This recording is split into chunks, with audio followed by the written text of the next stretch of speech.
Ladies and gentlemen, bom dia. And I think that's all the Portuguese I know, so sorry about that.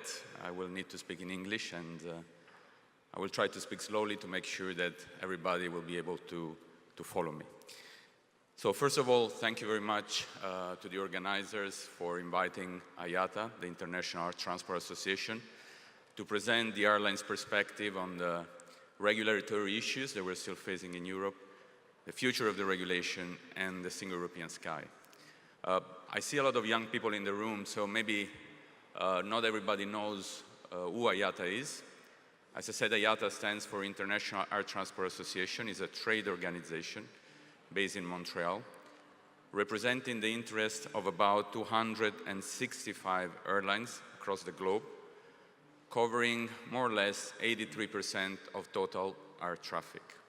Our mission is to represent, lead, and serve the airline industry. I'm leading a team of professionals based across Europe and responsible for the implementation of the IATA safety and flight operations strategies, not only in the European Union, but also in Eastern European states, Russia, and former Soviet Union states. Today, I will focus on the issues related to the European Union. And let me start with an optimistic note. Europe is, in fact, one of the safest regions in the world. Well, to me, this means that even from a regulatory perspective, we must be doing something right. But we're not only the safest region in the world, unfortunately, we are also one of the most regulated regions in the world, which brings, together with this, high regulatory costs and, consequently, competitiveness issues for the airline industry. Now, part of the problem is certainly the very specific regulatory setup of the European Union, with a double system of laws that does increase complexity and does not always allow for an efficient standardization and enforcement of implementation. We had, just before my presentation, an example of the complexity of the European system. 28 states, each of them with a civil aviation authority, EASA, the European Commission, the European Parliament, the European Council, put in the picture Eurocontrol as well, and you have an indication of the complexity that we are facing, that unfortunately I'm facing every day in my job being based in Brussels. We have an opportunity because this regulatory system has brought about some benefits. In our opinion, these benefits are a high quality and common regulation to be applied in all of the member states in the European Union. But what was the original aim? The original aim was the achievement of a level playing field. And we think that this objective is still far from being obtained, mainly because of a lack of standardization in implementation and because of the protection, sometimes, I'm sorry to say, of national interests. Unnecessary bureaucratic barriers still exist, such as, for example, complex requirement for wet leasing, even between European operators, lack of cross-regional oversight in a world like the airline industry, which is by nature cross-regional, and more generally, because of the inability of the regulator to adapt to the fast-changing dynamic industry such as the airline industry. So this regulatory framework, is it still adequate, or shall we do something to change it? The revision of the EASA basic regulation that at the moment is undergoing the European Union regulatory process is a good opportunity. But we should focus on improving the system rather than creating more burdens by trying to regulate more, to have more regulations, to have more things. I heard something which I really liked in the presentation before, moving towards a performance or risk-based oversight system. Well, we've been talking about this in Europe for some years now. I'm not sure what we have done in these regards in Europe as a whole. It is time to act and to ensure that, for example, best industry practices, such as the IATA Operational Safety Audit, IOSA, and IATA Safety Audit for Ground Operations, ISEGO programs, are recognized as important complements to the oversight activities that the authorities are doing. If we go specifically to look into the air traffic management environment, Single European Sky is a good case in point of what does not necessarily work in Europe. When I started flying, I'm a pilot myself, it was about 30 years ago, scary. We were already talking about Single European Sky. I'm not sure we have progressed that much, and I'm afraid that by the time I will retire, I hope in another 30 years, we'll still be where we are today if we don't do something differently. Well, the fact is that IATA and airlines in general are strong supporters of the Single European Sky. We want a Single European Sky. Since its inception, we've been, I believe, a key partner to the European Commission, to the member states, and to the service providers. In 2013, we produced a blueprint for the Single European Sky. Our intention was, in fact, to encourage other stakeholders to support us or to produce an alternative roadmap. The point being, we seek some progress on achieving the Single European Sky high goals, and we do not necessarily think that one solution is the only way forward.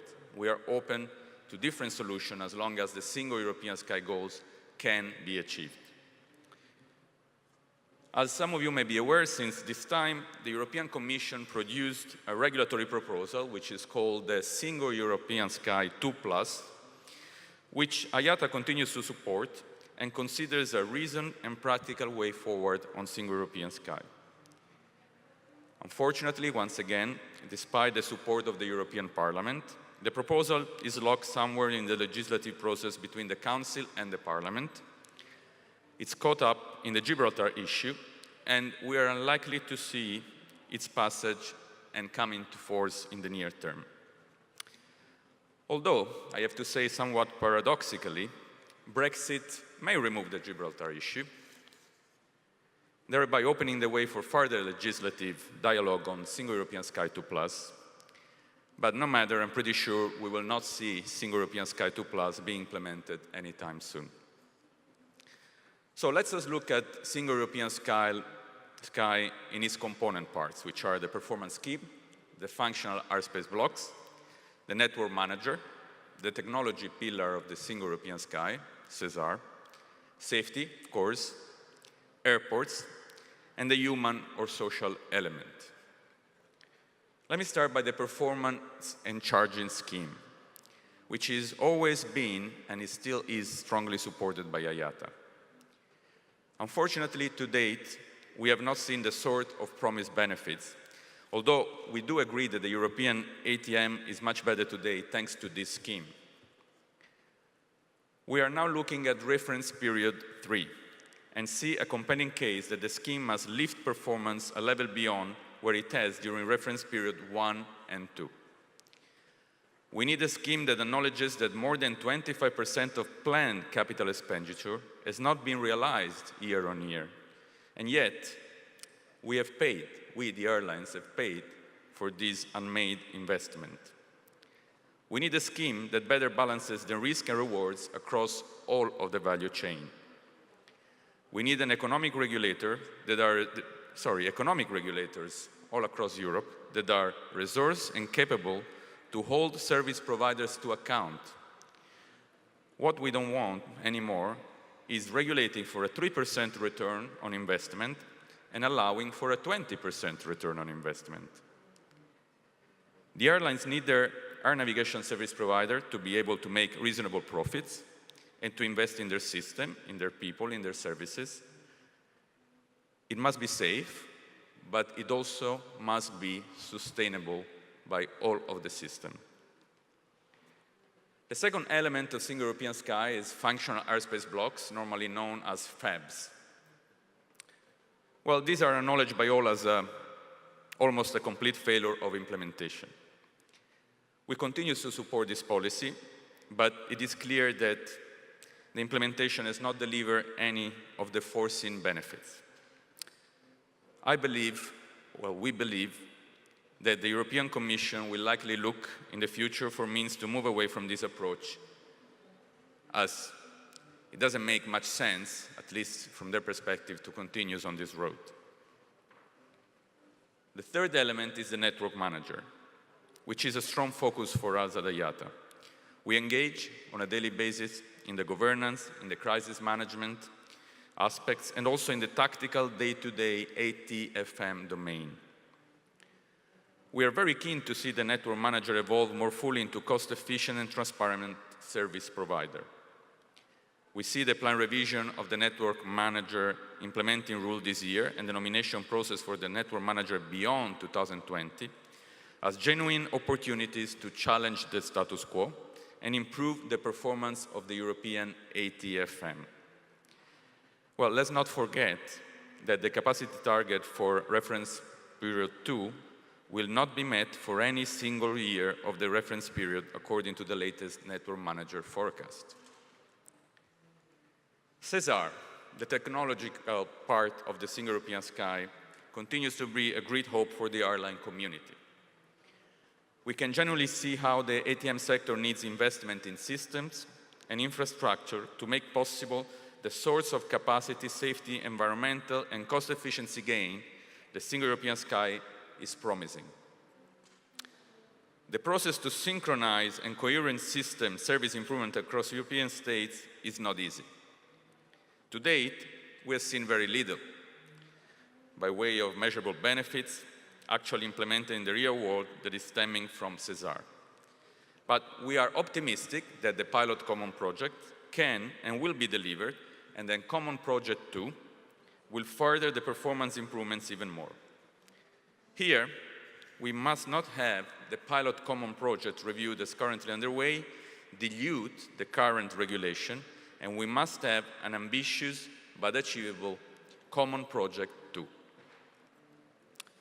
I already said at the beginning of my speech today that Europe is one of the safest regions in the world, and I'm proud of that. But this doesn't mean that we can just sit down and do nothing. Within the context of Single European Sky, it is important that the European Aviation Safety Agency, EASA, is effectively, and not just on paper, given the necessary means to ensure they can discharge the responsibility that has been delegated to them in the areas of ATM safety. In particular, it is paramount that our colleagues at EASA and Eurocontrol, as well as the national authorities, efficiently work together to ensure that efforts are not duplicated and that the airlines are not paying twice for the same services. The work on bringing airports more closely into the ATM domain to ensure alignment of investment and also service delivery has progressed in recent years, at least a note of optimism in the Single European Sky. We are keen to see this evolution continue, especially in the ACDM, collaborative decision-making domain. Let's not forget that airports are the nodes of our network and should therefore be completely integrated into it. So overall, as already mentioned by me, not enough progress has been made. And so IATA and those who seek reform of the ATM supply chain to realize the Single European Sky must consider alternative mechanisms to progress toward Single European Sky. Can we do it differently? Is there something that we can do differently? We cannot continue to do the same thing, as somebody said before me, and expect a different result. Well, the fact is that the human element of Single European Sky remains the core of the challenge, and largely the reason why, in our opinion, limited progress has been made. IATA is keen to see the source of practical measures that we know operational air traffic controllers would like to be included in the regulatory, operational, and technological change program. We don't disagree, but we don't need a change program. And this change program can be an approach to support the status quo. A change program, as the name is saying, is there to change something, not to maintain everything as it is. With all of the components of Single European Sky in mind, and frankly, with the general lack of progress, IATA is also looking to ways that we can help to achieve the Single European Sky from a bottom-up perspective. We know that Single European Sky can be achieved only from Brussels and in Brussels. And so we have commenced an initiative to work more closely at the member state level to modernize airspace. We know that airspace will become a blockage to growth if steps are not taken to modernize it. European airspace was designed decades ago when nobody imagined that it would have more than nearly 28,000 flights passing through it each day. So we are pursuing a state-level national airspace strategy. This national airspace strategy seeks buy-in from all the stakeholders in the airspace, the governments, the CAAs, the air navigation service providers, the airspace users, but also the defense environmental agencies, to propose a plan to make the needed investment in system, infrastructure, and airspace architecture to ensure that airspace doesn't become the bottleneck to growth. The national airspace strategy approach should be seen as complementary to Single European Sky. It's a way of putting in place the plans and governance to build Single European Sky from the bottom up and not from the top down.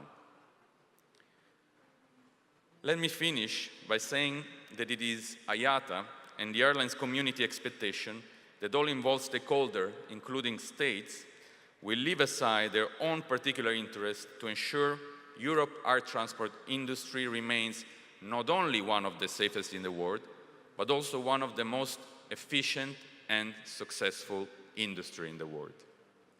Thank you for your kind attention, and I wish all of you a very successful conference. Thank you.